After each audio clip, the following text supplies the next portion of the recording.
Good morning all. ഞാൻ Ramakrishnan T B, SEBI registered research അനലിസ്റ്റാണ്. ഈ ഓഡിയോ കേട്ടതിന് ശേഷം ഡിസ്ക്ലെയിമർ കൂടി വായിച്ചു നോക്കണമെന്ന് താല്പര്യപ്പെടുന്നു. ഇന്ന് നമ്മൾ എക്സ്പെക്റ്റ് ചെയ്യുന്നത് ബെറ്റർ ഓപ്പണിംഗ് ആണ്. ഏഷ്യൻ മാർക്കറ്റുകളുടെ സിറ്റുവേഷൻ നോക്കുകയാണെങ്കിൽ ജപ്പാൻ, ഹോങ്കോങ്, സൗത്ത് കൊറിയ മാർക്കറ്റുകൾ ബെറ്റർ ആയിട്ടാണ് മോർണിംഗിൽ ട്രേഡ് ചെയ്യുന്നത്. അതേസമയം ചൈനീസ് മാർക്കറ്റുകൾ ഓൾമോസ്റ്റ് ഫ്ലാറ്റാണ്. അതോടൊപ്പം തന്നെ സ്ലൈറ്റ് വൊളാറ്റിലിറ്റിയും കാണിക്കുന്നുണ്ട്. ചൈനയിലെ കൺസ്യൂമർ പ്രൈസ് ഇൻഫ്ലേഷൻ ഡാറ്റ വന്നിരുന്നു. ഒക്ടോബർ മാസത്തെ consumer price inflation data slightly higher than expectations ആണ്. അതോടൊപ്പം തന്നെ പ്രൊഡ്യൂസർ പ്രൈസ് ഇൻഡെക്സ് ഡാറ്റയും വന്നിരുന്നു. ഇത് ഇൻലൈൻ വിത്ത് എക്സ്പെക്റ്റേഷൻസ് ആണ്. പൊതുവേ ചൈനയിലത്തെ ന്യൂസ് ഫ്ലോസ് വരുന്നത് പോസിറ്റീവായിട്ടുള്ളൊരു ഇമ്പാക്റ്റ് ആണ് ചൈനീസ് മാർക്കറ്റിന് നൽകുന്നത്. അതേസമയം വൊളാറ്റിലിറ്റിയും ചൈനീസ് മാർക്കറ്റിലുണ്ട്.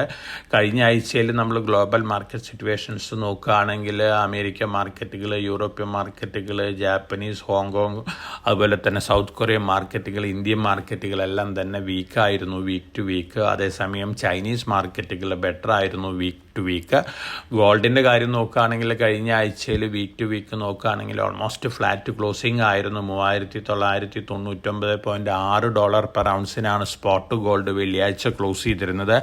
ഇന്ന് മോർണിംഗിൽ പക്ഷേ ഗോൾഡ് ബെറ്റർ ആയിട്ടാണ് ട്രേഡ് ചെയ്യുന്നത്. അറൗണ്ട് $45 ഹൈ ആണ് ഗോൾഡിൻ്റെ പ്രൈസ് ഇന്ന് മോർണിംഗിൽ. $4045 പെർ ഔൺസിനാണ് ഗോൾഡ് ഇന്ന് മോർണിംഗിൽ ട്രേഡ് ചെയ്യുന്നത്. സിൽവറും ബെറ്ററാണ്, മറ്റു കമോഡിറ്റികളെല്ലാം തന്നെ ബെറ്ററാണ്. അമേരിക്കയിൽ ഗവൺമെൻറ് ഷട്ട് ഡൗൺ മാറ്റാനുള്ള തീരുമാനം വരികയാണെങ്കിൽ തീർച്ചയായിട്ടും അതിൻ്റെ ഒരു പോസിറ്റീവ് ഇമ്പാക്റ്റ് എല്ലാ സ്റ്റോക്കുകൾക്കും അതുപോലെ തന്നെ കമോഡിറ്റികൾക്കും ഉണ്ടാവും. അതിൻ്റെ ഒരു ഇമ്പാക്റ്റ് കൂടിയാണ് ഗോൾഡ് പ്രൈസിൽ ഇന്ന് മോർണിംഗിൽ കാണുന്നത്. അതോടൊപ്പം തന്നെ 2024 കമ്പയർ ചെയ്യുകയാണെങ്കിൽ സെൻട്രൽ ബാങ്കുകളുടെ ഇതുവരെയുള്ള ഗോൾഡ് പർച്ചേസ് 2025 2024 കുറവാണ്. സാധാരണ രീതിയിൽ 950 1000 ടൺ പെർ ആനാണ് സെൻട്രൽ ബാങ്കുകൾ കഴിഞ്ഞ 2-3 വർഷമായിട്ട് ബൈ ചെയ്തുകൊണ്ടിരുന്നത്. ഈ വർഷം അത് വളരെ കുറവാണ് Q3 എൻഡ് ചെയ്യുമ്പോൾ. അതുകൊണ്ട് തന്നെ Q4 അതായത് നവംബർ ഡിസംബർ മാസങ്ങളിൽ എൻഡ് ചെയ്യുന്ന Q4 സെൻട്രൽ ബാങ്കുകൾ വലിയ രീതിയിൽ ഗോൾഡ് വാങ്ങുമെന്നുള്ള റിപ്പോർട്ടുകളുണ്ട്. ഒപ്പം ഇൻവെസ്റ്റ്മെൻറ്റ് ഡിമാൻഡും കൂടിയിരിക്കുകയാണ്. Gold ETF-കളിലേക്കുള്ള inflows റെക്കോർഡിലെത്തിയിരിക്കുകയാണ്. ഇന്ത്യയിലും റെക്കോർഡാണ്. അതോടൊപ്പം തന്നെ എല്ലാവരും പ്രഡിക്റ്റ് ചെയ്തിരിക്കുന്നത് 2026 ഡിസംബറോട് കൂട്ടിയിട്ട് gold price $5000 per ounce hit ചെയ്യുന്നതാണ്. ഒപ്പം Q1 2026 കലണ്ടർ ഇയറിൽ ഗോൾഡ് പ്രൈസ് വീണ്ടും പുതിയ റെക്കോർഡ് ഹൈ ഹിറ്റ് ചെയ്യുന്നുള്ളൊരു എക്സ്പെക്റ്റേഷനാണ്. $4381.26 പെർ ഔൺസ് ആണ് ഗോൾഡിൻ്റെ റെക്കോർഡ് ഹൈ. ഈ റെക്കോർഡ് ഹൈ Q1 2026 കലണ്ടർ ഇയറിൽ ക്രോസ് ചെയ്യുന്നതാണ് പ്രെഡിക്റ്റ് ചെയ്തിരിക്കുന്നത്. തീർച്ചയായിട്ടും ഗോൾഡിനെ സംബന്ധിച്ച് വന്നുകൊണ്ടിരിക്കുന്ന ന്യൂസ് ഫ്ലോസ് വീണ്ടും പോസിറ്റീവ് തന്നെയാണ്. അതിൻ്റെ ഒരു ഇമ്പാക്റ്റ് ഗോൾഡ് പ്രൈസിലെ അടുത്ത ദിവസങ്ങളിലും കാണാനായിട്ട് സാധിക്കും. നമ്മളെ സംബന്ധിച്ച് നോക്കുകയാണെങ്കിൽ ഇന്ത്യയിൽ ഗവൺമെൻറ്റിൻ്റെ ഭാഗത്ത് നിന്ന് വന്നിട്ടുള്ള അനൗൺസ്മെൻറ്റുകളെല്ലാം തന്നെ മാർക്കറ്റിനെ സംബന്ധിച്ച് പോസിറ്റീവാണ്. അതോടൊപ്പം തന്നെ ഫൈനാൻസ് മിനിസ്റ്റർ പറഞ്ഞിരിക്കുന്നത് ഇന്ത്യയിലെ 12 PSU ബാങ്കുകളെ മെർജ് ചെയ്തുകൊണ്ട് 3 വലിയ ബാങ്കുകളാക്കി മാറ്റും എന്നുള്ളൊരു കാര്യമാണ്. ഒപ്പം സെബിയും ഗവൺമെൻറ്റും സ്റ്റോക്ക് മാർക്കറ്റിലെ ഡെറിവേറ്റീവ് സെഗ്മെൻറ്റിലെ കാര്യമായിട്ടുള്ള നെഗറ്റീവ് ഇമ്പാക്റ്റ് ഉണ്ടാക്കുന്ന ഒരു ഡിസിഷനും എടുക്കില്ല എന്നുള്ള ഒരു സ്റ്റേറ്റ്മെൻറ്റും ഫൈനാൻസ് മിനിസ്റ്ററും സെബി ചെയർമാനൊക്കെ പറഞ്ഞിട്ടുണ്ട്. ഇതിൻ്റെ ഒരു പോസിറ്റീവ് ഇമ്പാക്റ്റും നമ്മുടെ മാർക്കറ്റിലുണ്ട്. പ്രത്യേകിച്ച് ഡെറിവേറ്റീവ് മാർക്കറ്റിലെ റിലേറ്റഡ് സ്റ്റേറ്റ്മെൻറ്റ് പൊതുവെ ഒരു പോസിറ്റീവ് ഇമ്പാക്റ്റാണ് BSE MCX സ്റ്റോക്ക് പ്രൈസസിലൊക്കെ ഉണ്ടാക്കിയിരിക്കുന്നത്. തീർച്ചയായിട്ടും അടുത്ത ദിവസങ്ങളിലും ഈ സ്റ്റോക്കുകൾ വീണ്ടും മുന്നേറും എന്നുള്ളൊരു എക്സ്പെക്റ്റേഷനാണുള്ളത്. അതോടൊപ്പം തന്നെ ഗവൺമെൻറ് ഭാഗത്ത് വന്നിട്ടുള്ള പോളിസി ഡിസിഷൻസ് വളരെ പോസിറ്റീവാണ്. ഷുഗർ സെക്ടറിൽ ഷുഗർ സീസൺ ആരംഭിച്ചിരിക്കുകയാണ്. ഈ വർഷം 1.5 മില്യൺ ടൺ ഷുഗർ എക്സ്പോർട്ട് ചെയ്യാനുള്ള അനുമതി ഗവൺമെൻറ് കൊടുത്തിട്ടുണ്ട്. ഷുഗർ കമ്പനികളെ സംബന്ധിച്ച് ഒഫീഷ്യൽ അനൗൺസ്മെൻറ്റ് വരാനിരിക്കുന്നതേയുള്ളൂ. അതോടൊപ്പം തന്നെ മൊളാസസിൻ്റെ എക്സ്പോർട്ട് ഡ്യൂട്ടി 50% ഉണ്ടായിരുന്നു, അബോളിഷ് ചെയ്തിട്ടുണ്ട്. അപ്പോൾ ഈ 2 ന്യൂസുകളും ഷുഗർ കമ്പനികളെ സംബന്ധിച്ച് പോസിറ്റീവാണ്. ഇന്ന് ഷുഗർ കമ്പനികൾ ഒരു പോസിറ്റീവ് റിയാക്ഷൻ കാണിക്കാനുള്ള സാധ്യതകളുണ്ട്. അതോടൊപ്പം തന്നെ ഇന്ത്യ പുതിയ ഫിഷറീസ് റൂൾ നോട്ടിഫൈ ചെയ്തിട്ടുണ്ട്. ഡീപ് സീ ഫിഷിങ്ങിന് വേണ്ടിയാണ് ഇന്ത്യയുടെ അനുമതിയിലുള്ള അല്ലെങ്കിൽ ഇന്ത്യയുടെ അധീനതയിലുള്ള എക്സ്ക്ലൂസീവ് എക്കണോമിക് സോണിൽ നിന്ന് ഇന്ത്യയിലത്തെ ഫിഷർമാന് ഫിഷ് ചെയ്യാനുള്ള എല്ലാ ഫെസിലിറ്റീസും ഒരുക്കുകയാണ് ഈ ഫിഷറീസ് റൂളിൻ്റെ പ്രധാന കർമ്മം. തീർച്ചയായിട്ടും ഇന്ത്യയിലെ ഫിഷർമാനെ സംബന്ധിച്ച് വളരെ പോസിറ്റീവാണ്. ഇന്ത്യയാണ് second largest fish producing country. അതോടൊപ്പം തന്നെ എക്സ്പോർട്സും നമ്മളെ സംബന്ധിച്ച് വളരെ ഹൈ ആണ്. 60,000 കോടി രൂപയാണ് ഫിഷിംഗ് പ്രോഡക്റ്റുകൾ ഒരു വർഷം നമ്മൾ എക്സ്പോർട്ട് ചെയ്യുന്നത്. കേരളത്തിൽ നിന്നുള്ള കിങ്സ് ഇൻഫ്രാവെഞ്ചർ പോലുള്ള കമ്പനികളെ സംബന്ധിച്ച് ഗവൺമെൻറ് പുതിയ റൂൾ നോട്ടിഫിക്കേഷൻ വളരെ പോസിറ്റീവാണ്. Hindustan aeronautics limited 113 F404 GE IN-20 engines procure ചെയ്യാണ്. MK-1A എയർക്രാഫ്റ്റിന് വേണ്ടിയാണ്. തേജസ് ഫൈറ്ററാണ്. തീർച്ചയായിട്ടും ന്യൂസ് വളരെ പോസിറ്റീവാണ്. 8,870 കോടി രൂപയാണ് ഓർഡർ സൈസ് വരുന്നത്. NBCC ഓസ്ട്രേലിയയിലേക്ക് എൻട്രി ചെയ്യുന്നു കഴിഞ്ഞ ആഴ്ചയിൽ. UAEയിലേക്കും കൂടി എൻട്രിയാണ്. 6 ഡിക്കേഡ്സ് ആയിട്ട് ഇൻഫ്രാസ്ട്രക്ചർ രംഗത്ത്, പ്രത്യേകിച്ച് ബിൽഡിംഗ് കൺസ്ട്രക്ഷൻ രംഗത്തൊക്കെ വളരെ എക്സ്പെർട്ടൈസ് ഉള്ളൊരു കമ്പനിയാണ് NBCC. ഗവൺമെൻറ് ഓൺഡ് കമ്പനിയാണ്. അപ്പോൾ NBCCയുടെ UAE എൻട്രി വളരെ പോസിറ്റീവായിട്ടുള്ളൊരു ഇമ്പാക്റ്റാണ് ലോങ് റണ്ണിൽ ഈ കമ്പനിക്ക് നൽകാൻ പോകുന്നത്. അതോടൊപ്പം തന്നെ നമ്മൾ മറ്റു ന്യൂസ് ഫ്ലോസൊക്കെ നോക്കുകയാണെങ്കിൽ കഴിഞ്ഞ ആഴ്ചയിൽ പുറത്തു വന്നിട്ടുള്ള Q2 റിസൾട്ടുകൾ നോക്കുകയാണെങ്കിൽ strong mid cap small cap കമ്പനികൾ അതുപോലെ തന്നെ ലാർജ് ക്യാപ് കമ്പനികളൊക്കെ അനൗൺസ് ചെയ്തിരുന്ന Q2 റിസൾട്ടുകൾ ബെറ്റർ ദാൻ എക്സ്പെക്റ്റേഷൻസ് ആയിരുന്നു. അതിൻ്റെ ഒരു പോസിറ്റീവ് റിയാക്ഷനും ഇന്ന് നമുക്ക് മാർക്കറ്റിൽ കാണാം.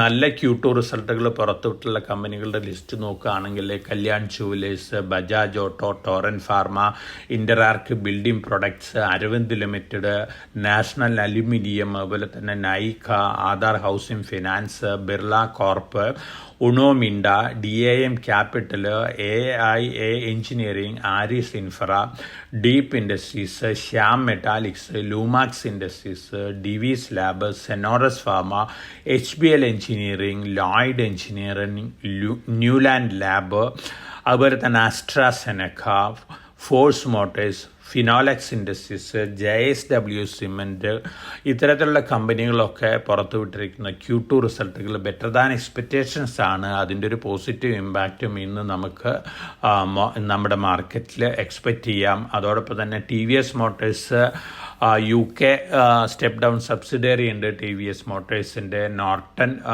മോട്ടോർ ബൈക്സ് UK ആണ് അവരൊരു സബ്സിഡിയറി.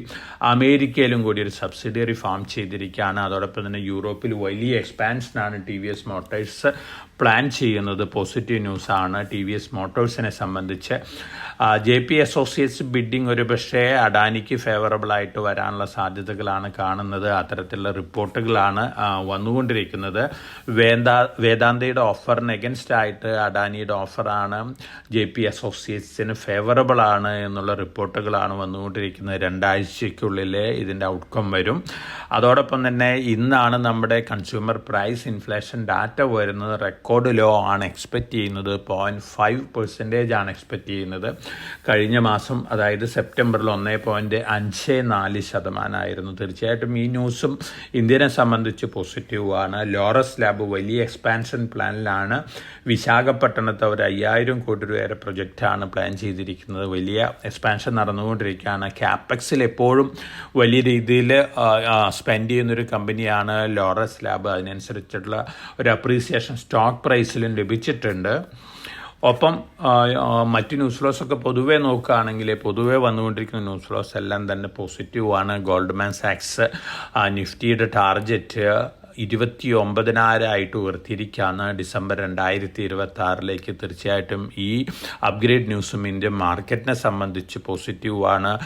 PSU ബാങ്കുകൾ, അതുപോലെ തന്നെ കൺസംഷൻ സെക്ടേഴ്സ്, അതുപോലെ തന്നെ ഡിഫൻസ് സെക്ടർ, ഈ സെക്ടേഴ്സൊക്കെയാണ് ഗോൾഡ്മാൻ സാക്സ് ഫേവറബിൾ ആയിട്ട് പറഞ്ഞുകൊണ്ടിരിക്കുന്നത്. തീർച്ചയായിട്ടും ഇത്തരത്തിൽ ന്യൂസ് ഫ്ലോസ് മാർക്കറ്റിന്, പ്രത്യേകിച്ച് മാർക്കറ്റ് താഴെ നിൽക്കുന്ന അവസരത്തിൽ ഒരു പോസിറ്റീവ് ഇമ്പാക്റ്റ് ആണ് നൽകാൻ പോകുന്നത്. അതോടൊപ്പം തന്നെ ഈ ആഴ്ചയിൽ ധാരാളം Q2 റിസൾട്ടുകൾ വരുന്നുണ്ട്. അതോടൊപ്പം തന്നെ ബീഹാറിലത്തെ അസംബ്ലി ഇലക്ഷൻ റിസൾട്ട് വരുന്നുണ്ട്. എക്സിറ്റ് പോൾ വരുന്നത് നാളെ വൈകുന്നേരമാണ് അതിൻ്റെ ഒരു ഇമ്പാക്റ്റ് നമുക്ക് മറ്റന്നാൾ മാർക്കറ്റിൽ എക്സ്പെക്റ്റ് ചെയ്യാം. അതോടൊപ്പം തന്നെ 14-ാം തീയതിയാണ് ഒഫീഷ്യൽ റിസൾട്ടുകൾ അനൗൺസ്മെൻറ്റ് വരുന്നത്. ആ റിസൾട്ടുകൾക്ക് തീർച്ചയായിട്ടും വളരെ ഇമ്പോർട്ടൻസ് ഉണ്ട് ഇന്ത്യൻ മാർക്കറ്റിൽ. കേന്ദ്രം ഭരിക്കുന്ന NDAക്ക് ഒരു ഭരണ തുടർച്ച കിട്ടുകയാണെങ്കിൽ മാർക്കറ്റിനെ സംബന്ധിച്ച് പോസിറ്റീവാണ്. മറിച്ച് NDA ബീഹാർ ലൂസ് ചെയ്യുകയാണെങ്കിൽ തീർച്ചയായിട്ടും അതിൻ്റെ ഒരു നെഗറ്റീവ് റിയാക്ഷനും മാർക്കറ്റിൽ കാണാം. കാരണം വളരെ ക്രൂഷ്യലാണ്. ഒറ്റയ്ക്കൊരു പാർട്ടിക്ക് മെജോറിറ്റി ഇല്ലാത്ത ഗവൺമെൻറ്റാണ് സെൻട്രലിലുള്ളത്. അതുകൊണ്ട് തന്നെ ബീഹാർ ഇലക്ഷൻ വളരെ ക്രിട്ടിക്കലാണ്. എല്ലാവരും എക്സ്പെക്റ്റ് ചെയ്യുന്നത് NDA തന്നെ ഭരണത്തിൽ വരുന്നതാണ്. മറിച്ച് സംഭവിക്കുകയാണെങ്കിൽ മാർക്കറ്റിൽ അതിൻ്റേതായൊരു നെഗറ്റീവ് റിയാക്ഷനൊക്കെ നമുക്ക് എക്സ്പെക്റ്റ് ചെയ്യാനായിട്ട് സാധിക്കും. ഇതൊക്കെയാണ് ഇന്നത്തെ ന്യൂസ് ഫ്ലോസ്. പൊതുവേ ഗ്ലോബലി ഇന്ന് മാർക്കറ്റുകൾ ബെറ്റർ ആണ് പോകണമെങ്കിൽ, അതോടൊപ്പം തന്നെ അമേരിക്കയിലെ ഷട്ട് ഡൗൺ മാറുകയാണെങ്കിൽ, ഗവൺമെൻറ് ഷട്ട് ഡൗൺ മാറുകയാണെങ്കിൽ തീർച്ചയായിട്ടും അതിൻ്റെ ഒരു പോസിറ്റീവ് ഇമ്പാക്റ്റ് ഓൾമോസ്റ്റ് എല്ലാ മാർക്കറ്റുകളിലും കമ്മോഡിറ്റി മാർക്കറ്റുകളിലൊക്കെ ഉണ്ടാവും. അതോടൊപ്പം തന്നെ IPO മാർക്കറ്റ് വീണ്ടും ചൂടുപിടിക്കുകയാണ്. ഈ ആഴ്ചയിൽ വീണ്ടും നല്ല IPOs വരുന്നുണ്ട് മെയിൻ ബോർഡിൽ. അതുപോലെ തന്നെ SMEയിലും ഒരു നല്ലൊരു IPO വരുന്നുണ്ട്. അതേസമയം IPOകളിലെ ഇൻട്രസ്റ്റ് റീറ്റെയിൽ ഇൻവെസ്റ്റേഴ്സിന് കുറഞ്ഞുകൊണ്ടിരിക്കുന്നു എന്നുള്ള റിപ്പോർട്ടുകളുണ്ട്. ഇതിന് പ്രധാനപ്പെട്ട കാരണം വളരെ ഹൈ വാല്യുവേഷനാണ് പല IPOസും വന്നുകൊണ്ടിരിക്കുന്നത്. ആ ഹൈ വാല്യുവേഷനിൽ നിന്ന് വീണ്ടും അപ്രീസിയേഷൻ ലഭിക്കാനുള്ള സാധ്യതകൾ കുറവാണ്. അതുകൊണ്ടാണ് IPOയിൽ റീറ്റെയിലേഴ്സിൻ്റെ ഇൻട്രസ്റ്റ് കുറഞ്ഞു തുടങ്ങിയിരിക്കുന്നത്. ഒപ്പം ലെൻസ്കാർട്ടിൻ്റെ IPO ലിസ്റ്റിംഗ് ഉണ്ട്. തീർച്ചയായിട്ടും ഡിസപ്പോയിൻറ്റിങ് ലിസ്റ്റിംഗ് ആവാനാണ് ചാൻസസ് കൂടുതൽ. ഞാൻ മുമ്പ് സൂചിപ്പിച്ച പോലെ അലോട്ട്മെൻറ്റ് കിട്ടിയിട്ടുള്ള ഇൻവെസ്റ്റേഴ്സിന് ലെൻസ്കാർട്ട് നിന്ന് എക്സിറ്റ് അടിക്കുന്നതായിരിക്കും നല്ലത്. കാരണം ഹൈ PE ആണ്. അതോടൊപ്പം തന്നെ ധാരാളം കോൺട്രവേഴ്സികളിലും ഈ കമ്പനി വന്നു ചേർന്നിട്ടുണ്ട്. അതിൻ്റെയൊക്കെ ഇമ്പാക്റ്റ് ഒരു പക്ഷേ സ്റ്റോക്ക് പ്രൈസിൽ റിഫ്ലക്റ്റഡ് ആവാനുള്ള സാധ്യതകളുണ്ട്. അപ്പോൾ വളരെ കോഷ്യസ് ആയിട്ട് മാർക്കറ്റിൽ മൂവ് ചെയ്യുക.